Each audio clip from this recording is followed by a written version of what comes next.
Hello दोस्तों, आज देखते हैं हम लोग शिवाजी के बाद। पिछले वीडियो में हम लोग देखे थे शिवाजी की मृत्यु हो जाती है, उसके बाद शिवाजी की दो पत्नियां होती है, साईबाई और सोराबाई। शायद शिवाजी का जो उत्तराधिकारी होते हैं वो संभाजी होते हैं।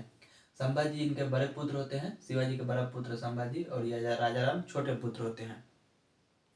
संभाजी जब शासक बनते हैं तो इनके समय में इनके दरबारी विरोध में था, इनके घर में आंतरिक कलह की स्थिति थी। संभाजी के समय में इनके आसपास में कोई भी विश्वासी व्यक्ति नहीं था। तो संभाजी एक अच्छे और विश्वासी व्यक्ति को ढूंढ रहे थे। तो ये एक सलाहकार के रूप में कवि कलश को नियुक्त करते हैं। तो कवि कलश को सलाहकार के नियुक्त में संभाजी नियुक्त करते हैं अपने दरबार में। संभाजी के समय में औरंगजेब का विद्रोही पुत्र अकबर, मुगल साम्राज्य वाला अकबर नहीं, ये मुगल साम्राज्य में ही होता है औरंगजेब का जो विद्रोही पुत्र होता है अकबर, वो इनके शरण में आ जाता है, संभाजी के शरण में। और शरण में आने के बाद ये संभाजी शरण दे देते हैं। तो औरंगजेब आता है और संभाजी की हत्या कर देता है। उसके बाद संभाजी के बाद राजा बनते हैं राजाराम। राजाराम को पता था कि औरंगजेब की नज़र मराठों पर है, तो ये अपना राजधानी चेंज कर देते हैं। ये अपनी राजधानी रायगढ़ से हटाकर सतारा को बना लेते हैं। तो राजधानी रायगढ़ से सतारा ले जाते हैं कौन? राजाराम। तो राजाराम सतारा लेके चले जाते हैं और वहाँ पर मुगलों से संघर्ष करते हुए इनकी मृत्यु हो जाती है। उसके बाद राजा बनते हैं कौन? शिवाजी द्वितीय। ये एक छोटा बच्चा होते हैं ये शिवाजी द्वितीय, और इनकी शिवाजी द्वितीय की माता होती है ताराबाई, यानी कि राजा राम का पत्नी होती है। इस राजा राम का पत्नी होती है ताराबाई और ताराबाई का पुत्र होता है शिवाजी। तो ये इस एरो से आप समझ सकते हैं। इसके बाद राजा ये बनते हैं, उसके बाद फिर ये बनते हैं, उसके बाद ये। तो राजा राम के बाद शिवाजी द्वितीय। तो शिवाजी द्वितीय और ताराबाई इसकी संरक्षिका बनती है। उसके बाद इनके समय में ना 1707 ईस्वी में औरंगजेब की मृत्यु हो चुकी रहती है। तब तक ये साहू जी औरंगजेब के कब्जे में होते हैं। तो ये चले आते हैं और आकर इस खेरा नामक जगह पर साहू जी और ताराबाई के बीच में युद्ध होता है। तो खेरा के युद्ध होता है साहू जी और ताराबाई के युद्ध में, ताराबाई के साथ, जिसमें साहू जी विजयी हो जाते हैं। और इसके बाद यह कौन बन जाते हैं? साहू जी राजा बन जाते हैं।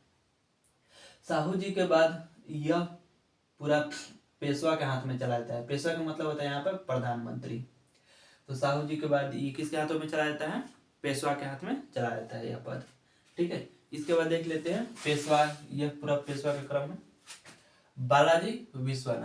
बालाजी विश्वनाथ जो थे, ये इनके समय में था एक फर्रुखसियर। हम आपको बताए थे मुगल साम्राज्य में फर्रुखसियर, उत्तर मुगल काल में फर्रुखसियर, जिसे हम घृणित कार्य के नाम से जानते हैं। तो वो फर्रुखसियर बालाजी विश्वनाथ को छत्रपति की उपाधि देते हैं। तो छत्रपति की उपाधि देते हैं बालाजी को कौन? फर्रुखसियर। ठीक है, इन्हें मराठों का मैग्ना कार्टा कहा जाता है, बालाजी विश्वनाथ को। इसके बाद देखते हैं बाजीराव प्रथम को ही, इसमें एक मूवी भी आई थी बाजीराव प्रथम, यानी बाजीराव मस्तानी। तो बाजीराव और मस्तानी, ये मूवी भी है बाजीराव मस्तानी।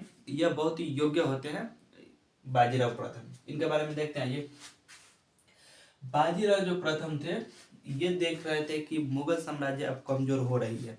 तो ये बोलते हैं कि आइए, साहू को बोलते हैं कि आइए इन पुराने वृक्ष के शाखाओं पर प्रहार करते हैं। आइए आओ हम इस पुराने खोखले पेड़ वृक्ष के जड़ों पर प्रहार करते हैं, शाखाएं तो स्वयं गिर पड़ेगी। यानी कि जो पेड़ के जो खोखला भाग होता है, जिसमें कोई जान नहीं होती है, पेड़ होता है और जिसमें घुन लग जाती है, पूरा खोखला होता है पेड़, उसमें जान नहीं होती है, तो वो तुरंत ही टूट जाती है। तो वही बोलते हैं कि बाजीराव प्रथम कि आओ इस पुराने वृक्ष के शाखाओं जड़ों पर प्रहार करते हैं, शाखाएं तो स्वयं गिर पड़ेगी। तो ये बाजीराव प्रथम बोलते हैं।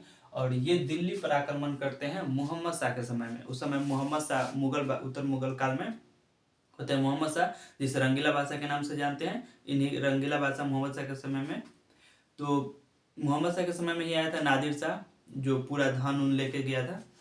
कोहिनूर हीरा मयूर सिंहासन लेके गया था, वही मोहम्मद शाह के समय में।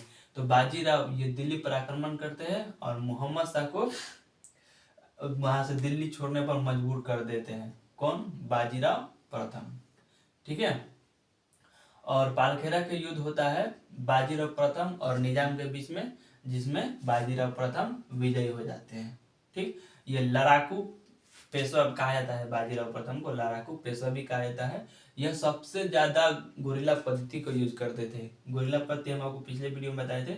गोरिल्ला पद्धति का सबसे ज्यादा यूज कौन किए थे? तो वो बाजीराव प्रथम। ठीक है। इसके बाद देख लेते हैं बालाजी बाजीराव। बालाजी बाजीराव के समय में पानीपत का तृतीय युद्ध हुआ था 1761 में। पानीपत का तीसरा युद्ध हुआ था मराठा और अहमद शाह अब्दाली के बीच में। मराठा यानी कि बालाजी बाजीराव।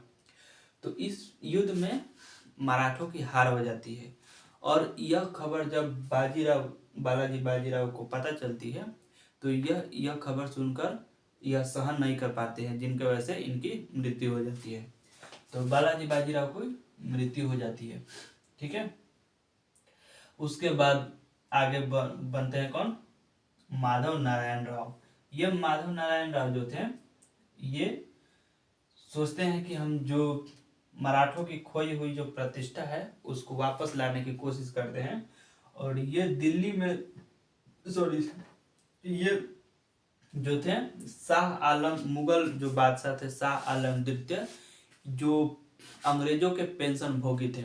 अंग्रेज पेंशन देता था, ये पेंशन लो मेरा सुनो, पेंशन लो मेरा सुनो।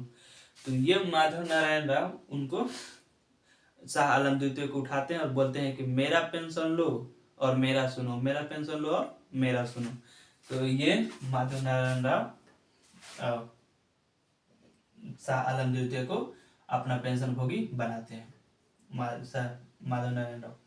इसके बाद देखते हैं नारायण राव। ये बहुत ही छोटा इनका कार्यकाल होता है। नारायण राव का बहुत ही छोटा कार्यकाल होता है, इसमें कुछ खास नहीं है। इसके बाद माधव नारायण राव। ये जो माधव नारायण राव थे ये अल्प आयु थे। इनका 12 भाई सदस्य जो परिषद था, 12 भाई परिषद, ये इनका देखभाल करते थे माधव नारायण राव को। ठीक। इसके बाद बाजीराव द्वितीय जो अंतिम पेशवा होते हैं, बाजीराव द्वितीय, ये अंग्रेजों की सहायता से ये पेशवा बने थे। बाजीराव द्वितीय, ये द्वितीय लगा है, ये दूसरा है, ये बाजीराव नहीं है, ये दूसरा है बाजीराव द्वितीय, जो अंग्रेजों की सहायता से पेशवा बने थे। इनके समय में मराठा पतन के कगार में चली जाती है। ठीक है। तो ये था मराठा के बारे में। इतना ही आज के वीडियो में। धन्यवाद।